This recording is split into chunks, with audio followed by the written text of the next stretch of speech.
चोल वंश के शासकों की महानता किस पर आधारित थी? 1. कलाकृतियों पर। 2. श्रेष्ठ शासन। 3. सार्वजनिक निर्माण। 4. सैन्य व्यवस्था। उत्तर 2. चोल संस्कृति का सर्वाधिक महत्वपूर्ण पहल शासन व्यवस्था है। चोल सम्राटों ने एक विशिष्ट व्यवस्था का निर्माण किया जिसमें प्रबल केंद्रीय नियंत्रण साथ ही साथ पर्याप्त मात्रा में स्थानीय स्वायत्तता ऑटोनॉमी भी था। उत्कृष्ट केंद्रीय प्रशासन के उन्होंने असाधारण शक्ति तथा क्षमता से युक्त तथा स्वायत्तशाली ग्रामीण संस्थाओं का निर्माण किया जिस विदेशियों ने भी मुक्तकंठ से प्रशंसा करते हुए लघु गणराज्य की संज्ञा दी। परांतक प्रथम के 919 ईशून्य तथा 929 दो लेखों से सभा या महासभा तथा नगरम नामक संस्थाओं का उल्लेख मिलता है। क्यों? चंद्रगुप्त मौर्य अपने जीवन के अंतिम वर्षों में एक जैन साधु के साथ दक्षिण भारत चला गया था। उस साधु जैन मुनि का नाम था 1. हरिभद्र। 3. स्थूलबाहु। 2. भद्रबाहु। 4. हेमचंद्र।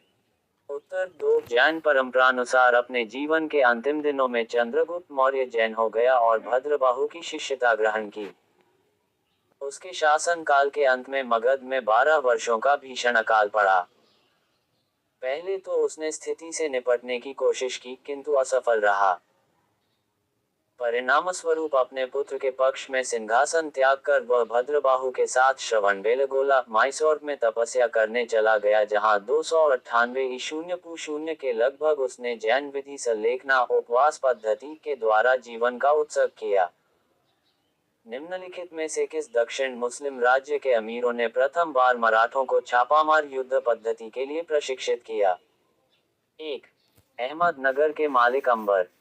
2. गोलकुंडा के मीर जुमला। 3. गोलकुंडा के मदन्ना। 4.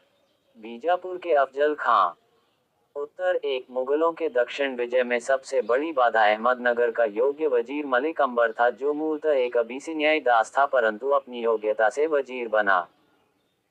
मुगलों से युद्ध करने के लिए उसने मराठों को बड़ी संख्या में सेना में भर्ती किया तथा गुरिल्ला युद्ध पद्धति में प्रशिक्षित किया।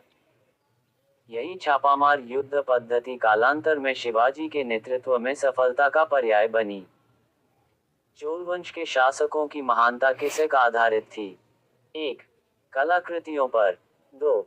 श्रेष्ठ शासन। 3. सार्वजनिक निर्माण। 4. सैन्य व्यवस्था। उत्तर 2. चोल संस्कृति का सर्वाधिक महत्वपूर्ण पहल शासन व्यवस्था है। चोल सम्राटों ने एक विशिष्ट व्यवस्था का निर्माण किया जिसमें प्रबल केंद्रीय नियंत्रण साथ ही साथ पर्याप्त मात्रा में स्थानीय स्वायत्तता ऑटोनॉमी भी था।